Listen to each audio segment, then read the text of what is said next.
Hi friends, welcome to అనగనగా కథలు. ఈరోజు చెప్పే కథను చూడండి. నచ్చితే లైక్ చేయండి, షేర్ చేయండి, కామెంట్ చేయండి. సబ్స్క్రైబ్ చేసుకోకపోతే ప్లీజ్ సబ్స్క్రైబ్ చేయండి. అలాగే నోటిఫికేషన్ కోసం పక్కనే ఉన్న బెల్ ఐకాన్ ప్రెస్ చేయండి. ఇక కథలోకి వెళదాం. అనగనగా ఒక గ్రామంలో భూషణం అనే భూస్వామి ఉన్నాడు. ఆయన భార్య పేరు భూలక్ష్మి. వారికి ఒక్కగానొక్క కొడుకు కనకారావు. కనకారావుకి వివాహం జరిగింది. భార్య పేరు కమల. కమల పుట్టింటి వారు పేదవారు, కానీ గౌరవమైన కుటుంబం. కమల కూడా చాలా మంచి అమ్మాయి. ఆ కారణం చేత భూషణం ఈ సంబంధానికి ఒప్పుకున్నాడు. కానీ భూలక్ష్మికి మాత్రం కమలని తన ఇంటి కోడలిగా చేసుకోవటం అస్సలు ఇష్టం లేదు. కానీ భర్త మాటకి ఎదురు చెప్పలేక ఒప్పుకుంది భూలక్ష్మి. అయితే కమల వచ్చిన నాటి నుంచి కమల పేదింటి అమ్మాయని చులకనగా చూడసాగింది భూలక్ష్మి. తన భర్త కొడుకు ఉన్నప్పుడు మాత్రం కోడలిని అపురూపంగా చూసుకునేది. వాళ్ళు లేనప్పుడు మరోలా చూసేది. కమల కాపురానికి రాకముందు ఆ ఇంట్లో పని చేయడానికి తాయారు ఉండేది. పశువుల పని చేయడానికి పాలేరు ఉండేవాడు.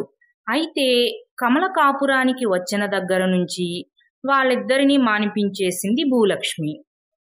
అమ్మా, ఇందాక పాలేరు కనిపించాడు, వాడిని పనిలోకి రావద్దని చెప్పావంట కదా. వాడు రాకపోతే పశువుల దగ్గర పనెవరు చేస్తారు? నాకు నాన్నకేమో పొలంలో బోలెడు పనులున్నాయి, మరి ఆ పని ఎవరు చేస్తారు అని అనుమానంగా అడిగాడు కొడుకు. అదవరకంటే నేనొక్కదాన్నే ఉండేదాన్ని, అంత పని చేయలేక పెట్టుకున్నానయ్యా. ఇప్పుడు కోడలు వచ్చింది కదా, నేను కమలా కలిసి ఈ పనులన్నీ చేసుకుంటాంలే. కమలే అంది, అత్తయ్య వీళ్ళంతా ఎందుకు, మనిద్దరం చేసుకుందాంలే అని అబద్ధం చెప్పింది భూలక్ష్మి. అక్కడే ఉండి అత్తగారు చెప్పేదంతా విని ఏమీ అర్థం కాక అయోమయంగా చూస్తూ ఉండిపోయింది కమల. సరే, మీ ఇష్టం అమ్మా, చేయలేనప్పుడు నాకొక్క మాట చెప్పండి, నేను ఆ పాలేరుని పిలిపిస్తాను అంటూ లోపలికి వెళ్ళిపోయాడు కొడుకు. కొడుకుతో ఇద్దరం కలిసి పనులు చేస్తామని చెప్పిందే కాని పని మొత్తం కోడలిపైనే వేసింది. ఏమే కమలా, ఇక్కడ పని ఇంకెంతసేపు చేస్తావు? వంటగదిలో పనుంది, త్వరగా రా అంటూ పెత్తనం చేసేదే తప్ప ఏ పని చేసేది కాదు అత్తగారు. ఇదిగో అయిపోతుంది, వస్తున్నా అత్తయ్య అంటూ అత్తగారికి ఎదురు చెప్పకుండా పని చేసుకుంటూ వెళ్ళిపోయేది కమల. కమల వంటగదిలో వంట చేస్తూ ఉంటే భూలక్ష్మి పడుకుని ఆ పనులు ఈ పనులు చెప్పి చేయిస్తూ ఉండేది. ఆ సమయంలో భర్త గాని కొడుకు గాని వస్తే, కన్నయ్య, ఇప్పటిదాకా బాగానే ఉన్నాను, వంట పని కూడా చేశాను, ఎందుకో హఠాత్తుగా నాకు నీరసం వచ్చిందయ్యా, అందుకే వచ్చి పడుకున్నానయ్యా అంటూ అబద్ధం చెప్పింది. ఏంటమ్మా, నీకు బాగోలేదా? వైద్యుణ్ణి పిలిపించనా అంటూ కంగారు పడసాగాడు కొడుకు. వద్దులే అయ్యా, నీరసమేగా, కొంతసేపు ఇలా పడుకుంటే అదే తగ్గిపోతుందిలే, దానికి వైద్యుణ్ణి పిలవడం ఎందుకు అంది భూలక్ష్మి. సరే అమ్మా, నీకు నీరసం తగ్గే వరకు విశ్రాంతి తీసుకో, పనంతా కమలే చేసుకుంటుందిలే అంటూ లోపలికి వెళ్ళిపోయాడు కొడుకు. అలా కొడుకు భర్త ఉన్నప్పుడు పనిచేస్తున్నట్లు నటిస్తూ పని మొత్తం కమల చేత చేయించేది. ఇంత పని చేయించుకుని కడుపు నిండా తిండైనా పెట్టేదా అంటే అది కూడా ఉండేది కాదు. పని మొత్తం చేసి అందరికీ వడ్డించి తను తిందామని అలా కూర్చోగానే, ఏమే కమలా, ఎంతసేపు తింటావు, ఎంతని తింటావు? అవునులే, నీ పుట్టింట్లో ఇలాంటి తిండి చూసుంటావా, అందుకే ఇంత కరువుగా తింటున్నావు, త్వరగా తిని నా కోసం పకోడీలు వేసుకురా అంటూ ఏదో ఒక పని చెప్తూ ఎప్పుడూ పుట్టింటి వారి ప్రస్తావన తెచ్చి కోడలిని సాధిస్తూనే ఉండేది. దేవుడా, నేనేం పాపం చేశాను, నా వలన నా పుట్టింటి వారు కూడా మాటలు పడాల్సి వస్తుంది, కడుపు నిండా తిండి కూడా తినలేకపోతున్నాను అంటూ బాధపడుతూ భోజనం సరిగ్గా చేయకుండా భోజనం వద్ద నుంచి లేచి వెళ్ళిపోయేది కమల. వదినా, ఏం చేస్తున్నావు, పనైపోయిందా అంటూ పక్కింటి సరోజ వచ్చింది. రా రా సరోజ, పనైపోయింది, నీ పనయిందా అంటూ లోపలికి పిలిచింది భూలక్ష్మి. ఇద్దరూ ఊళ్ళో కబుర్లు చెప్పుకుంటూ కమలని చూడగానే, వదినా, మీ కోడలు కట్టుకున్న చీర చాలా బాగుంది అంది సరోజ. ఖరీదైన చీర బాగోక తక్కువ రేటు చీర బాగుంటుందా అంది అత్తగారు. అది ఖరీదైనదని నీకెలా తెలుసు వదినా అంది సరోజ. నేను కొన్నది కాబట్టి నాకు తెలుసు అంది అత్తగారు. నువ్వు కొన్న చీర వాళ్ళ పుట్టింటోళ్ళు పెట్టిందేమో అనుకున్నా అంది సరోజ. వాళ్ళ పుట్టింటోళ్ళకి అంత స్తోమత కూడా ఉందా చినిగిన బట్టలు కట్టుకునేవాళ్ళు అంటూ కమల పుట్టింటి వాళ్ళని తక్కువ చేసి మాట్లాడింది అత్తగారు. పుట్టింటి వాళ్ళు ఎలా ఉంటేలే, నీ కోడలు బంగారం వదినా, నీకు ఎదురు చెప్పకుండా పనంతా చేసుకుంటుంది అంటూ కమలని పొగిడింది సరోజ.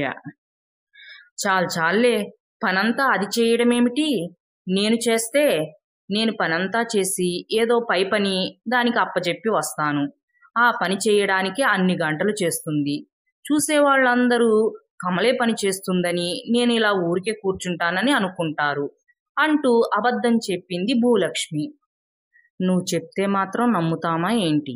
పనంతా కమలే చేస్తుంది, నువ్వు ఊరికే కూర్చుని తింటావు అంతే అని మనసులో అనుకుని, అలాగా వదినా, నేనేదో పొరపాటు పడ్డాలి అంది సరోజ. అలా కొంతసేపు కబుర్లు చెప్పిన తరువాత సరోజ ఇంటికి వెళ్ళిపోయింది. ఏంటత్తయ్యా, నన్నెన్నైనా తిట్టండి, భరిస్తాను. నా పుట్టింటి వారిని ఎందుకు అలా సాధిస్తూనే ఉంటారు, అది బయటవారి ముందు అంటూ ఏదో చెప్పే అంతలో, చాలే, నాకు నీతులు చెప్పొచ్చావు, లోపలికి పోయి నీ పని చూసుకో అంటూ గట్టిగా అరిచింది అత్తగారు. అత్తగారికి ఎదురు చెప్పలేక బాధపడుతూ అక్కడి నుంచి వెళ్ళిపోయింది కమల. ఇలా రోజులు గడుస్తూ ఉన్నాయి. కమల రాకముందు ఎంతో కొంత పని చేసే భూలక్ష్మి కమల వచ్చిన దగ్గర నుంచి ఏ పని పాట లేకుండా కూర్చుని కోరిన తిండి తింటూ కమల మీద ఈర్ష్యాద్వేషాలను పెంచుకోవటం వల్ల భూలక్ష్మికి వింత జబ్బు చేసింది. దాంతో మంచాన పడి మరణించింది భూలక్ష్మి. కోడలిని బాధ పెట్టిన పాపానికి భూలక్ష్మి ఆత్మకు శాంతి కలుగక భూతంగా మారి భూలోకంలో సంచరించసాగింది. భూలక్ష్మి ఎక్కడికి వెళ్ళినా తన కళ్ళ ముందు కోడలిని ఏ విధంగా బాధ పెట్టింది, కోడలు ఎలా బాధపడింది అంతా కళ్ళకు కట్టినట్టు కనపడసాగింది. అయ్యో, నేను కమలని ఎంత బాధ పెట్టాను, ఆ పాపం ఊరికే పోతుందా, అందుకే ఇలా భూతాన్నై నాకంటూ ఎవరూ లేకుండా ఇలా ఈ లోకంలో ఒంటరిగా తిరుగుతున్నాను. నాకు ఈ నరకం పోయి మోక్షం ఎప్పుడు లభిస్తుందో అని రోజూ పశ్చాత్తాపడుతూ ఎక్కడికి వెళ్ళాలో ఏం చెయ్యాలో తోచక తనకి ఎప్పుడు మోక్షం కలుగుతుందా అని ఎదురు చూస్తూ ఒక చెట్టు మీదే కొన్నేళ్లు గడిపేసింది భూలక్ష్మి. అటుగా ఒక సన్యాసి వెళ్లడం చూసి గబగబా ఆయన ముందుకు వెళ్ళి, నమస్కారం స్వామి అంటూ నిలబడింది. భూతాన్ని చూసిన సన్యాసి భయపడకుండా, నీకేం కావాలమ్మా అని ప్రశాంతంగా అడిగారు. స్వామి, నా పేరు భూలక్ష్మి అంటూ తన గురించంతా చెప్పి, నేను కోడలిని బాధ పెట్టిన పాపం నన్ను వెంటాడుతుంది స్వామి, నా ఆత్మకు శాంతి ఎప్పుడు లభిస్తుంది, దానికోసం నేనేం చెయ్యాలి స్వామి, సెలవివ్వండి అంటూ ప్రాధేయపడింది భూలక్ష్మి. నీ తప్పు తెలుసుకుని పశ్చాత్తాపడుతున్నావు, దాంతో సగం పాపం పోయింది. ఇక సగం పాపం నువ్వు నీ కోడలి దగ్గరకు వెళ్ళి క్షమాపణ కోరుకో. ఆమె నిన్ను క్షమించగానే నీ ఆత్మకు శాంతి కలిగి ఈ రూపాన్ని వదిలి పైలోకాలకు వెళ్ళిపోతావు అని చెప్పి నీకంతా మంచే జరుగుతుంది అని ఆశీర్వదించి అక్కడి నుంచి వెళ్ళిపోయారు సన్యాసి. వెంటనే భూలక్ష్మి ఇంటికి బయలుదేరింది. ఇంటికి వచ్చి, కన్నయ్యా, కమలా అంటూ నిద్రపోతున్న వారిని లేపింది. ఇద్దరూ లేచి ఎదురుగా ఉన్న దెయ్యాన్ని చూసి పెద్దగా అరవసాగారు. కన్నయ్య, భయపడకండి, నేను మీ అమ్మని అంటూ ధైర్యం చెప్పింది భూలక్ష్మి. కనకారావు భయపడుతూనే, నువ్వా అమ్మా, ఏంటి ఇలా దెయ్యమయ్యావు అంటూ అడిగాడు.